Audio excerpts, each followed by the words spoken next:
So thank you to everybody who may tune into this video today.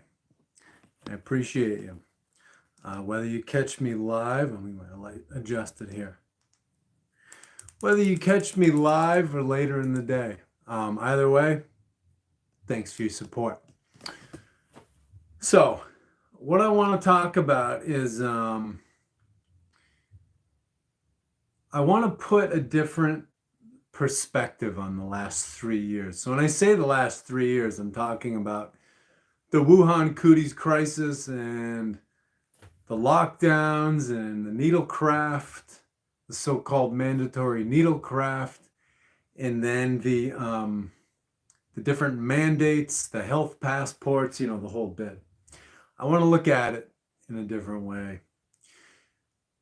Usually people look at it from a public health perspective, like it's doing something good, or they look at it like sort of cut and dry, corporate fascist tyranny. But there's a whole other angle you can look at it from. So the way I'm looking at it is that from, January, February, March of 2020 onward, we've been involved in a 3-year BDSM event. So what's BDSM? Most people know what this is. If you don't recall off the top of your head what this abbreviation is it's bondage, domination, sadomasochism. So let's look at the Merriam-Webster's dictionary definition of BDSM.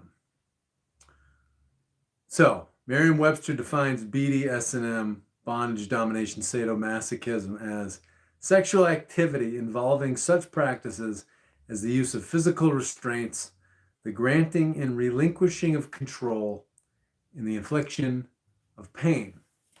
So let's break this definition down and let's look at it in the scope of the last 3 years. So, first part of the definition, sexual activity. So most people, will say to you, well, how were the lockdowns for the Wuhan cooties crisis? How were those sexual activity? Well, when people through life, people experience different things. People experience traumas, they experience abuse. And this can set off a chain of events, a very elaborate, complicated chain of events that basically brings coping mechanisms into action. It develops coping mechanisms.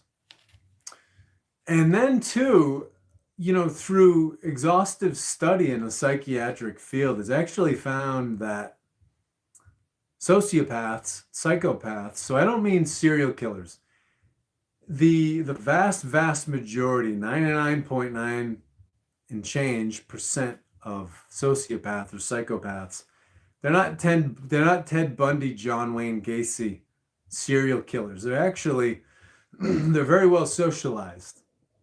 They know how to navigate the world without getting arrested, without getting into serious trouble. But these people, what is being found in the field of psychiatrics is they have a whole different electromagnetic process in their body. So their electromagnetic circuits, the nervous system in the body, it doesn't function the same way that most people do. And as far as sociopaths, psychopaths in the population, it is believed by that psychiatric community to be 1 in 22 people. And that's the conservative number. They say it's psychiatrists, psychologists say it's very likely much higher. So there's a difference in the physiology of these people. And they understand, for the most part, for the vast majority, they understand cause and effect. They know what they can pull off, what they can get away with, and what they can't. So they know how to toe the line. It's when it gets really extreme, you get serial killers. But this is like a fringe element within, you know, the community of psychopaths, sociopaths. So they walk among us, you know, 1 in 20 people. Now, it's a well-known fact, again, through the field of psychology, that in our world in its present condition, and the condition it's been in for a few thousand years at least, psychopaths gravitate towards positions of power. They gravitate towards politics, media, you know, journalism, acting, even music, medicine, law, banking, and the clergy. And things like the military are like surprisingly low, because there are some real pieces in the military. But yeah, it's like it's media. What did I say? Media, banking, law, medicine, clergy. I think I'm missing one. But you know, those are the biggies and politics that they gravitate towards. So psychopaths will see other people as human resources that can be exploited. They don't feel other people's feelings really. The empathy is the key thing that's not there in this different configuration of the nervous system. So there's that, and then, you know, some psychopaths are narcissists, some are not, and the vast majority of narcissists are not psychopaths. But you know, narcissists, like a psychopath, they don't have boundaries. They don't see where they end and other people begin, and they make everything all about them. So these people gravitate towards positions of power. Now, why did I go through that whole 6 minute, 5-6 minute thing here with psychopaths? Well, again, it's all about through the course of life. Some people are just born different without empathy. Some people have had traumas and they've experienced abuse, and as a coping mechanism, they will relive that trauma either as somebody who inflicts pain and fear and torment, or somebody who receives it, or sometimes, you know, sometimes both. So why do I say this? So the beginning of this definition of BDSM, sexual activity involving such practices. Well, people might say, how is locking the world down and making people wear diapers on their faces, and how is making them act as lab rats for drug companies and get experimental injections, and how is making them hide inside their houses and not be able to have social activity and not go to work unless they get these health passports? How does that have anything to do with sexuality? Well, people, through just sort of non-standard configurations in how their nervous system functions and through coping mechanisms of trauma and abuse, they start to find sort of non-standard things to be sexually titillating and sexually arousing. So, and this is a thing that I've found when you look at, you know, these politicians and NGO leaders. So the politicians, but then the NGO leaders like Bill Gates, Klaus Schwab, you know, George Soros, people like that. When you see them, I think I said Bill Gates, when you see these people talking about these lockdowns and the mandatory needlecraft and the health passports, I detect, and a lot of people detect, like a sexual arousal and titillation within these people. And the way they talk about these things, and they're like, oh, this is the new normal. And you know, they're getting all excited and they're like, it's gonna be like this forever. You don't just have to wear one mask, you need two. No, no, no. After a careful review, ooh, you need three. Oh, you know, it's like when you watch these people, it's like they're holding back the sexual titillation and arousal. There's something really creepy about it, you know, and when they're talking about, oh, this is the new normal, the world's never going back to the way it was, you know, you can tell they're like Oh. um, you will not be able to live a normal life without your passport. Oh. They're going just shy of like making these noises. It's creepy and it's kind of sick. It's like even from beforehand, before 2020, when Bill Gates is talking about needlecraft and how he likes to fly to Africa and personally administer this shit. And he's like, yeah, and I get the person and I inject it, and it's like you're injecting this GMO organism into someone. Oh. It's really fucking off the wall. So if you observe these people carefully, there's like some sexual titillation here. It's like Joe Biden, Justin Trudeau, Jacinda Ardern, headscarf lady who's falling apart right now. The leaders of China, leaders all across fucking Europe, Australia, North America, they're loving this shit. And they talk about these lockdowns and these mandates and this new normal with these smiles on their faces. It's not just a smile, but it's like their eyes are all animated. It's like you're doing some like it's like it's like when you do something that's on your bucket list, something you've dreamed and fantasized about. You get very excited and animated and your eyes get wide and your eyes dilate when you really look at these people. It's like they're indulging in a fantasy of control. So let's go further down this definition. Sexual activity involving such practices as the use of physical restraints. So when they're putting out these mandates, don't leave your house, social distancing, 6 feet apart, can't go to the grocery store. It's like in Australia, especially in the state of Victoria, where Melbourne is. They're arresting people, putting people in physical restraints for putting their trash out, for leaving the house. Good friend of mine, an American, was living in Queensland up in the Northeast near the Great Barrier Reef. What was it? 2 years ago, he had the choice of either going to Cooties camp, to a concentration camp for people who didn't want to get their needlecraft in Australia, or he could leave. So use of physical restraints to, I think, derive sexual pleasure. I think these people, again, I'm hammering this point, we're deriving sexual pleasure from this.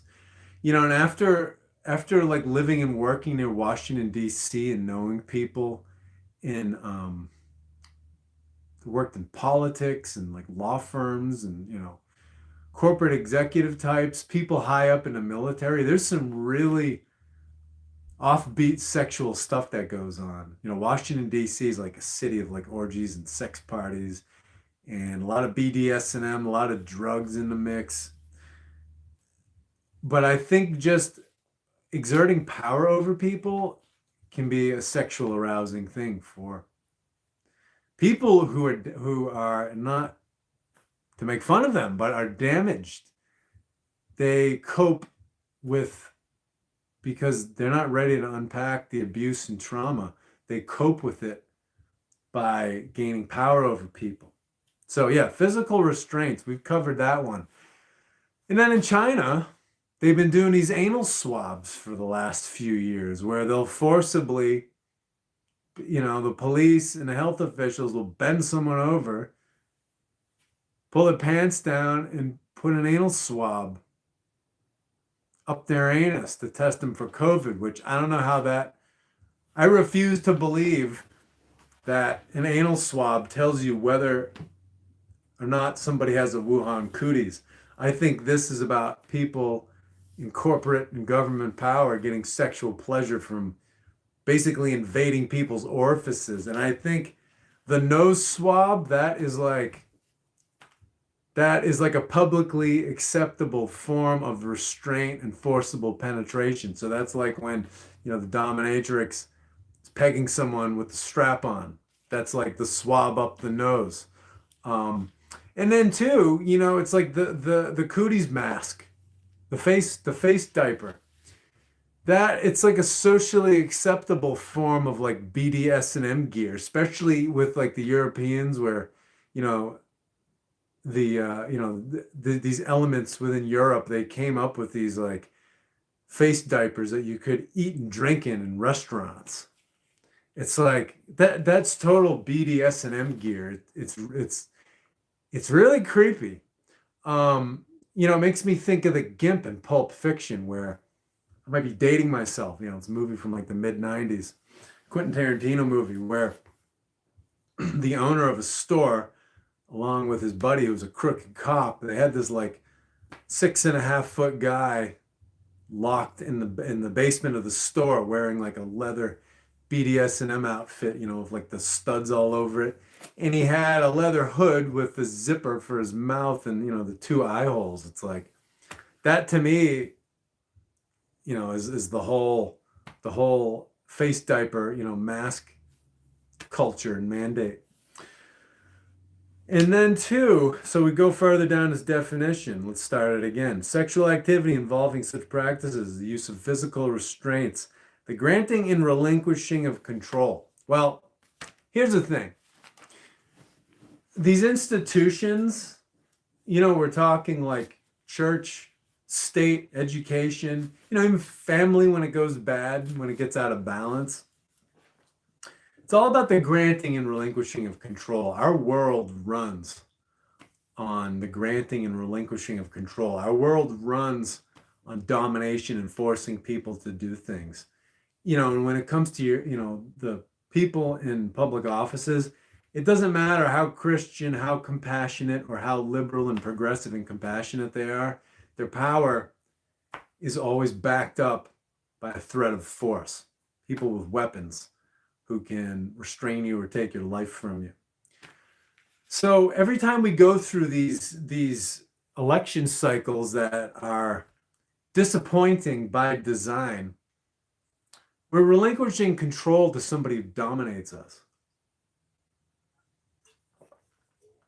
And just in our daily lives, we're always relinquishing control to somebody who wants it, who has a deep desire for it, and even gets off sexually on being in control.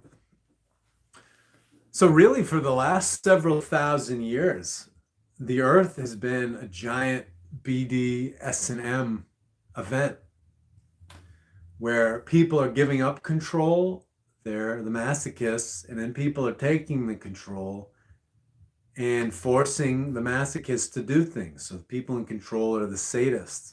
So in this whole sadomasochistic thing, the sadist is the one who enjoys inflicting pain, fear, torment, and dominance. And then the masochist is the one who wants to be dominated and tormented. Now, in the mainstream of the world, people don't know this is going on. They think they're just responsible members of society who are, doing their part to make the world better. But it's much deeper than that, and it's actually much more twisted than that. It's just how the world runs. It's like people in power, they hate your guts. It doesn't matter how much you think you've led yourself to believe that they're just like you and they have the same values as you and that they care about you. They don't. They hate your guts. They want to dominate you. And they actually have the most contempt for the people who support them and give them their authority. And I've known, I'd say for the past 20 years, it's like I've known different people in various parts of the sex industry, and it's like actually in California, I was acquainted with a dominatrix who had very high profile, wealthy, powerful clients, and she had nothing but contempt for them because they're servile and subservient. When they're with her, she had more respect from people who were like, no, I'm not doing that, because those people had integrity. They had boundaries. So yeah, and then the last part of this definition, the infliction of pain. So let's start it back up. Sexual activity involving such practices as the use of physical restraints, the granting and relinquishing of control, and the infliction of pain. Pain is a broad thing.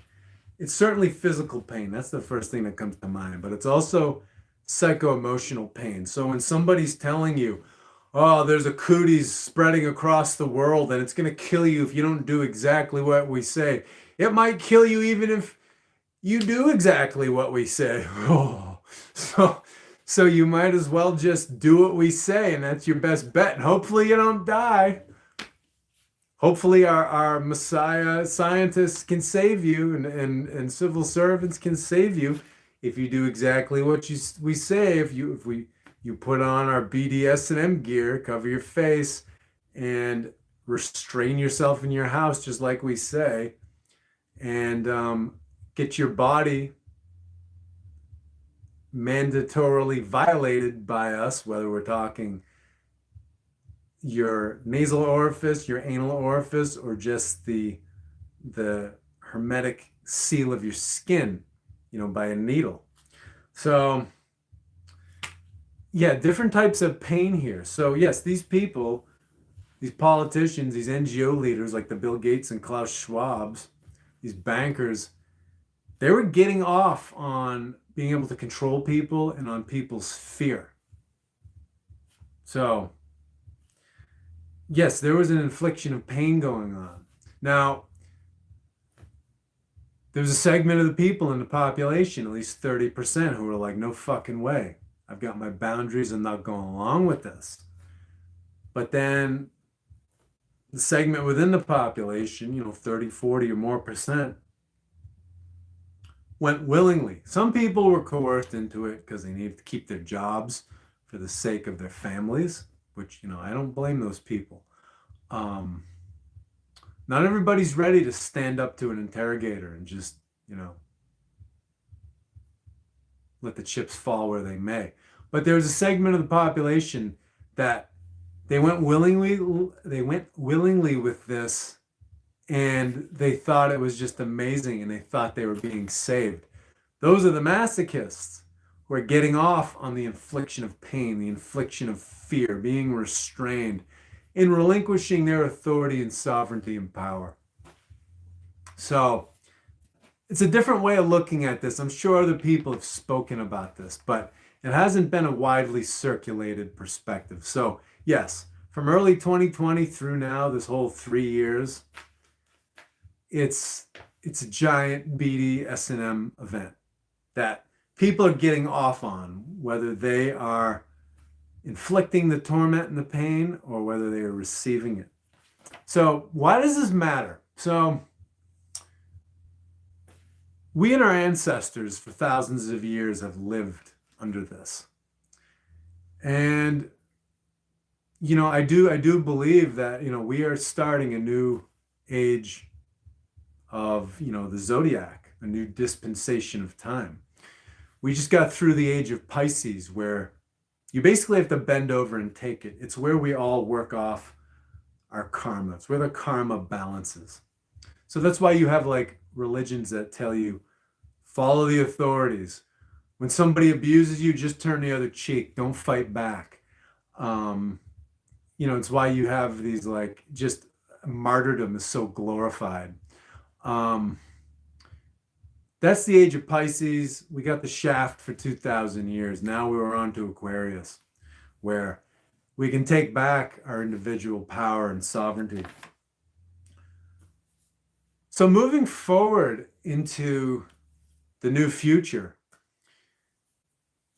we have to heal from this and let go of this, of our masochistic individuality, to institutions that are out of balance and infringing upon our boundaries, such as, religion, politics, education, and even family sometimes. We have to be willing to stand our ground and saying, you know what, I'm not taking abuse just to help you feel powerful. I don't give a shit if the senior people in your organization or your parents got off on having power over you, and now you want your turn to have power over someone else. I don't give a shit. I'm not going along with that. So we really have to be aware of and examine this masochistic spirit that has dominated the planet for so long. And we have to be aware of the sadists that we have allowed to take our power and our sovereignty, that are getting off sexually on dominating us. There's no, if we maintain that, there's no positive future in that. And the age of Aquarius is it's a double-edged sword, right? So you have, equality and justice and fairness for all, where people make their own decisions and they are their own authority. But then you have this hive mind. You have this hive mind that is governed by a very sneaky, stealthy type of sadistic and masochistic abuse. So this is something to be aware of and something that we have to work out of our systems. I've been at this work for many years and I'm not finished. So that is a task ahead of us. So it's like, do you want that spirit and that energy of, bondage and domination and sadomasochism in your world going forward? Or do you want to get your power back? Do you want to get the sacredness of your own boundaries and your own identity and your own sovereignty back? That's really what we're facing here. And there are definitely what people call spiritual forces at work for the last 3 years. What we call spiritual forces, they are often deep unconscious emotions within our collective mind. And, what you see in the world, the world has to have balance. So every time humanity starts evolving and stepping forward and taking their power back, we always have the option to go backwards and to go back into the hive mind, to give up our boundaries and our authority and our sovereignty and get abused by somebody who's going to get off on it. And deep down, we can also be turned on and get off on somebody abusing us. So that's what we're facing in these times. We have to ask if we still want this. Even though our ancestors did it and it's a comfort zone for us and we know how that goes, it's like, do you still want it? Like, is something good enough for you just because it was good enough for your parents and grandparents and so on? These are important questions to ask. So, and we have to be aware of this. Now, it's like I always say, the best way to change your world is to change your attitude about things. But, you do come into circumstances where you have to hold the line, maintain your boundaries, and dig your heels in when you don't want to deal with abuse, when you don't want to be in the presence of abusive energy and abusive mindsets.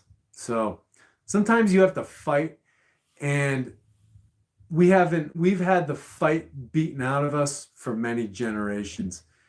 The mainstream of the world, they just want to be liked by the children. They don't want to have confrontation. They don't kick up a fuss. They don't want to fight back. And again, we've had these religions telling people to turn the other cheek when you get abused. Well, my attitude is catch that hand. Break its wrist if you need to.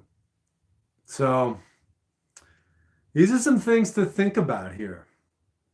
Because, we have the opportunity to leap forward in our evolution, and we have the opportunity to just do more of the same. Keep getting abused, and somewhere deep down, keep getting off on being abused, and enable damaged, traumatized people to get off on abusing us. So think about all that. I felt like there's another thing I wanted to get into, but I think that's it. Have a good one. Thanks for watching.